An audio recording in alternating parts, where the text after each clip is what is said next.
안녕하세요. 미니파이어의 1인 기업입니다. 2022년 7월부터 건강보험 2단계가 예정대로 시행되면 현재 피부양자인 분들 중 59만 명 이상이 피부양자 자격을 상실하게 될 것으로 예상됩니다. 59만 명이라는 수치는 2017년 정부에서 예측한 자료일 뿐이고요. 2017년 이후에 급등한 아파트 가격 등 때문에 당초 예상치보다 훨씬 많은 분들이 더 많은 소득과 재산을 보유한 것으로 판정될 것이기 때문에 피부양자 탈락자는 이보다 훨씬 많을 것으로 생각됩니다. 건강보험 2단계의 피부양자 자격, 소득과 재산 요건을 보면 보유 재산이 3억 6천만 원까지는 연간소득 2천만 원까지 피부양자 자격이 유지되고 재산이 3억 6천만 원을 초과해서 9억 원까지는 연간소득이 1천만 원까지 피부양자 자격이 유지됩니다. 건강보험 2단계에서 바뀌는 피부양자 요건에 대해서 좀 더 자세한 내용은 지금 카드 영상 참고해보면 도움이 되실 겁니다. 건강보험에서 보유 재산 평가는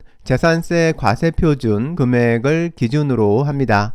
예를 들어서 시가 8억 6천만 원 하는 아파트 한 채를 보유한 경우 2021년 기준 재산세 과세표준은 3억 6천만 원 정도가 되니까요. 시세 9억 원 정도인 아파트를 한 채만 보유하고 있어도 재산평가 금액은 3억 6천만 원이 넘게 됩니다. 이렇게 시세 9억 원 정도의 아파트를 보유하고 거주하고 있으면서 국민연금에서 매월 83만 3천 원이 넘는 노령연금을 받으면 건강보험 2단계에서는 피부양자 자격이 상실되고 지역가입자로 전환됩니다. 이 경우 부과되는 지역건보료는 2021년을 기준으로 봤을 때 약 20만 원 정도라서요. 국민연금 연금액의 4분의 1 정도가 지역건보료로 나가게 됩니다. 재산이 3억 6천만 원 이하라면 연간소득이 2천만 원을 넘으면 피부양자 자격이 상실되는데요.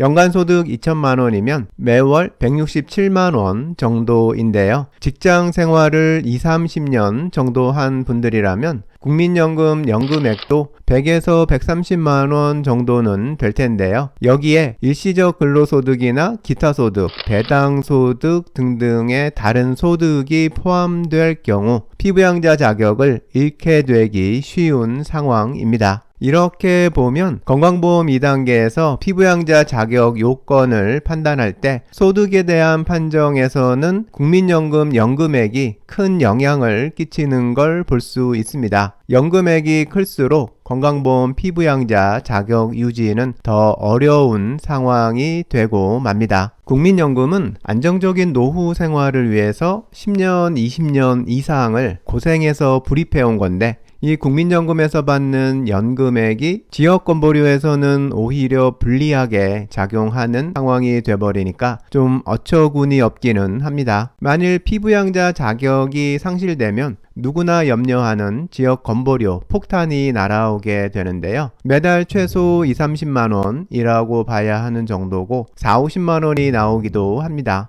상황이 이렇다 보니 차라리 국민연금 연금액을 조금 줄일 수 없을까 하는 생각까지 들게 되는 건데요. 국민연금은 기본적으로 가입자의 가입 기간과 불이백에 따라서 연금액이 결정됩니다. 직장 가입자의 경우에는 월급에서 국민연금 불입 비율이 정해져 있어서 불이백을 조정할 수도 없고 연금액은 그냥 정해지게 됩니다. 불입 과정에서는 연금액을 줄일 방법은 없어 보이고요. 하지만 국민연금을 수령할 때는 연금액을 줄일 수 있는 방법이 있습니다. 바로 조기연금을 신청하는 겁니다. 국민연금 수령은 출생 연도에 따라서 연금 수령 개시 나이가 달라지는데요. 예를 들어서 1970년생은 65세부터 연금을 받게 되고요. 65세를 기준으로 최대 5년까지 앞당겨서 연금을 먼저 지급받기 시작할 수 있는데요.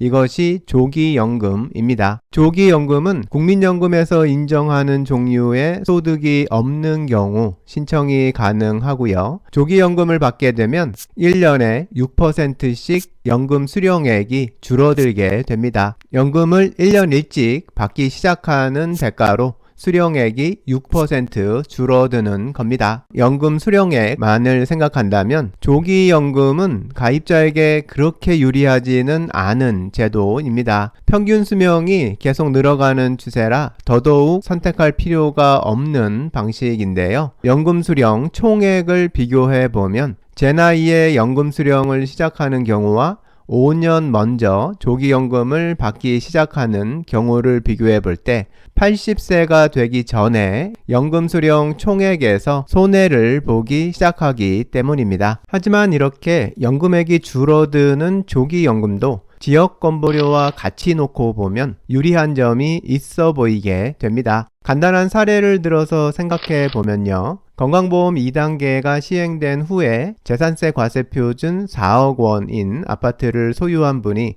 다른 소득은 없이 65세부터 국민연금 노령연금을 월 100만 원 받게 되는 경우로 보면요. 이 경우 재산 4억, 소득 1,200만 원은 피부양자 자격 상실에 해당합니다. 건강보험 2단계에서는 연금소득의 50%에 대해서 보험료가 부과되기 때문에 지역건보료는 최소 25만 원 이상 부과될 거고요. 국민연금이 1,000만 원 이하만 되면 피부양자가 돼서 지역건보료를 한 푼도 안 내도 되는데 연금을 연간 200만 원 더 받아서 매년 300만 원 이상의 지역건보료를 내야 하는 겁니다. 이 경우 만일 조기연금을 신청한다면 상황이 어떻게 바뀔까요? 연간 소득이 1,000만 원만 안 넘으면 되는 거니까 조기연금을 3년으로 신청하면 연간 연금액은 984만 원으로 18%가 줄어들게 되지만 연간 소득이 1,000만 원 이하가 돼서 피부양자 자격은 유지하게 됩니다. 연간 국민연금이 216만 원 줄어드는 아쉬움은 크지만 매년 최소 300만 원 이상의 지역 건보료를 내는 것보다는 차라리 조기연금을 신청하는 게 연간 84만 원 이상 유리해지게 되는 겁니다. 그리고 어쨌든 국민연금은 3년은 더 일찍 받기 시작하게 되는 거고요. 여기서 한 가지 주의할 점이 있는데요. 국민연금 연금액은 매년 물가상승분을 반영해서 연금액이 증가한다는 겁니다. 그래서 방금처럼 연금액을 1,000만 원에 딱 맞춰서 조정해 놓으면 몇 년 가지 않아서 연금액이 다시 1,000만 원을 넘어버릴 수도 있게 되니까요.